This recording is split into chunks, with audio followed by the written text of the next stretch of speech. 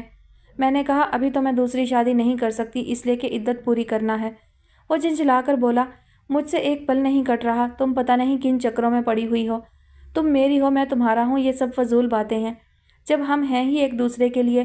میری ایک ایک چیز تمہاری ہے، تم آؤ تو میں ایک ایک پائی تمہارے نام لکھ دوں گا۔ اس کی دیوانگی مجھ جیسی احمق عورت کو پاگل کر دینے کو کافی تھی۔ میں اس کے پاس پہنچ گئی۔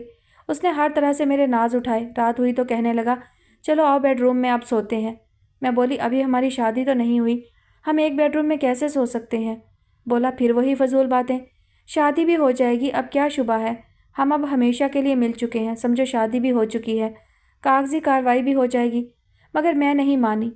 خون جو گندا نہیں تھا، طبیعت اس گناہ کبیرہ کی طرف مائل ہی نہیں ہوئی۔ میں اس کی آنکھوں میں ناشتی وحشت دیکھ چکی تھی۔ مجھے اندازہ تھا اسے اس کے ارادے سے باز رکھنا ممکن نہ ہوگا۔ یوں ہی میرے دل میں ایک خیال آیا کہ اس کی سچائی کو آزما دیکھتی ہوں، اسی سے پتہ چل جائے گا کہ وہ مجھے بیوی بنانا چاہتا ہے یا داشتہ۔ میں نے اپنی عمر بھر کی پونجی ہار دی ہے، یا میں جو چاہتی تھی وہ سب پا چکی ہوں۔ میں نے کہا آپ تو فون پر کہہ رہے تھے کہ اپنا سب کچھ تمہارے نام لکھ دوں گا، اس ٹاپک پر تو آپ نے بات ہی نہیں کی۔ ہاں تو میں کب انکار کر رہا ہوں، صبح اٹھ کر سب سے پہلے یہی کریں گے۔ وہ آرام سے بولا، صبح تک تو جانے کیا ہو جائے۔ چلو نہ آؤ سوتے ہیں، وہ اصرار کرنے لگا۔ آپ چلے میں آتی ہوں، میں ذرا تنہا کچھ دیر لان میں ٹہلتی ہوں اکیلی۔ حادثہ نیا ہے نا تو ذرا دل گھبرا رہا ہے، میں 10-15 منٹ میں آتی ہوں، تب تک آپ چینج کریں۔ میرے لہجے میں قطعی سکون و اطمینان تھا۔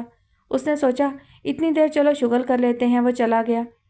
میرا بیگ لاؤنج میں ابھی تک ٹی وی کے قریب ہی رکھا ہوا تھا، روپے پیسے چیک سب کچھ اسی میں تھا۔ وہ بیڈ روم میں چلا گیا اور میں بیگ اٹھا کر باہر آ گئی، دوبارہ اپنی نانی کے گھر۔ میں شوہر سے بے وفائی ضرور کر رہی تھی مگر ابھی میرے اندر کوئی واضح فیصلہ نہیں ہوا تھا۔ میری نیت میں کھوٹ آ چکا تھا مگر کوئی عملی گناہ سرزد نہیں ہوا تھا۔ میں تو وہ چور تھی جو چوری سے پہلے راستے میں پکڑی گئی تھی۔ جب اپنے شوہر کے گھر سے نکلی تو اس نشے میں تھی کہ اس سے بہت بہتر ساتھی اور زندگی میری منتظر ہے، مگر ادریس کی حقیقت چند گھنٹوں میں ہی کھل گئی تھی۔ جب نانی کے گھر میں دوبارہ داخل ہوئی تو دکھ، پچھتاوے، ناگہانی کے زیر اثر میرے حواس پتھرا چکے تھے۔ میں مدتوں حیرت سے پتھرائی رہی، کچھ سمجھ میں نہیں آیا کہ میرے ساتھ کیا ہوا ہے۔ مہنور یہ ہے میرے جیسی عورتوں کی اس دنیا میں سزا۔ اتنی پیاری اولاد کو ترسی ہوں مگر سزا و اذیت کا یہ احساس میرے ضمیر سے بوجھ کم کرتا رہتا ہے۔ مجھے اولاد سے دوری کا غم ہے مگر سزا پر راضی ہوں۔ خدا نخواستہ مجھ سے حد پار کرنے کا گناہ بھی ہو جاتا تو شاید میں ضمیر کے ہاتھوں مجبور ہو کر عدالت کی زنجیر ہلا کر چیخ چیخ کر کہتی کہ مجھے آدھا زمین میں گاڑ کر پتھر مارو۔ انسانی ضمیر کی آواز مدھم ہی صحیح مگر موجود ہو تو یہ فطری تقاضا ابھرتا ہے کہ اعتراف جرم کے بعد یا تو معافی ہو یا سزا۔ یہ تبھی چلانا بند کرتا ہے۔ بس پھر زندگی سمندر روتے معافی مانگتے گزرنے لگی تو پھر توبہ کا کوئی آنسو اسے بھا گیا اور ایک مہربان خاتون کے توسط سے ابا جی سے ملاقات ہوئی۔ سب کچھ کہہ دیا ان سے اور انہوں نے سن بھی لیا اور نیلے آسمان جتنا وسیع و فراخ ہاتھ میرے سر پر رکھ دیا۔ میرے بچے ماں سے تو محروم ہو ہی گئے تھے، میں نے انہیں باپ سے بھی محروم کر دیا۔ میرے 2 بیٹے اس وقت کالج میں پڑھ رہے تھے۔ میرے بچوں کا غیرت مند باپ ان سے نگاہ ملانے کے قابل نہ رہا تو وہ دوسرے کسی ملک میں جا بسا۔ یہ سب کچھ مجھے اپنی ایک قریبی دوست سے پتہ چلا جو مدتوں بعد حیدرآباد جاتے ہوئے ٹرین میں مل گئی تھی۔ آدھی چوری کی پوری سزا خوشی خوشی اٹھا رہی ہوں۔ جب سزا کے عمل سے گزرنے کے احساس پر جم جاتی ہوں تو بہت سکون ملتا ہے۔ سوچتی ہوں وہ تواب الرحیم ہے، تبھی تو اتنی کم سزا ملی ہے، بلکہ ملی ہی کہاں، روشنی کے سفر پر ڈال کر اس نے رحمانیت کی حد کر دی۔ اللہ سے دوسروں کی اولاد کی نیک بختی کی دعا مانگتی ہوں تو پہلے اپنی اولاد کے لیے دعا کرتی ہوں۔ بس مرنے سے پہلے اپنے بچوں سے معافی مانگنے کی مہلت اللہ سے ضرور مانگتی ہوں۔ کھوٹا سکہ آپ نے خوب چلایا، سبحان اللہ و بحمدہ۔ استانی عائشہ ایک جذب کی کیفیت میں ڈوب کر بولیں۔ ماہنور دم سادے ان کی داستان حیات سن رہی تھی۔ استانی کی خاموشی کے بعد ماحول میں خاصی دیر سناٹا طاری رہا۔ ہمارے ہاں بھی آپ کی کہانی سے ملتی جلتی ایک کہانی موجود ہے، مگر بہت کم لوگوں کو علم ہے۔ ہمارے ماموں نے بھی ہماری ممانی کو طلاق دے دی تھی، وجہ آج تک کسی کو نہیں معلوم۔ ہم تو خیر اس وقت بہت چھوٹے تھے۔ ممانی کی بس ہلکی سی شبیہ دھیان میں ہے، بہت خوبصورت تھی، کاندھے تک بال کٹے ہوئے تھے۔ ماہنور کسی دھیان میں گم ہو کر بتا رہی تھی۔ استانی عائشہ نے ایک نظر ماہنور کے چہرے پر ڈالی اور ایک ٹھنڈی سانس بھری۔ ابھی صرف سوچ کی حد تک خیانت ہوئی تھی تو قدرت نے ایسی گرفت کی، زندگی کا راستہ ہی بدل گیا۔ شکر ہے مالک کا، یہاں کے قرضے یہیں اتر رہے ہیں۔